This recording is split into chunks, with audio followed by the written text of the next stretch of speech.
मी बनवणार आहे सत्तू पराठा. तर त्याच्यासाठी मी इथे सत्तू पीठ घेतले, म्हणजेच भाजलेल्या चण्याची डाळीचं पीठ आहे. त्याच्यानंतर थोडीशी हळद आहे, चवीनुसार मीठ, थोडीशी लाल मिरची पावडर घेतली आहे, हिरवी मिरची कट करून घेतलेली आहे, ओवा घेतला आहे चिमूटभर, अर्धा कांदा कट करून घेतला आणि हे लोणच्याचा मसाला आहे. ते आता आपण सगळं मिक्स करून घेऊया. अगोदर त्याचं मिश्रण तयार करूया. जरासं पाण्याचा हात लावून ते असं जरासं ओलसर करून घेतलेलं आहे. आता आपण याचा पराठा लाटू. तर हा असा एक गोळा मी जरासा लाटून घेतलेला आहे, त्याच्यामध्ये आपल्याला हे भरून घ्यायचं आहे.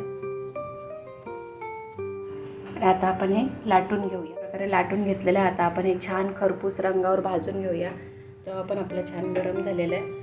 मी छान असं भाजून घेते. हे दोन्ही साईडने खरपूस रंग येईपर्यंत छान भाजून घ्यायचं आहे. छान खरपूस रंग येईपर्यंत मी दोन्ही साईडने भाजून घेतलेला आहे पराठा.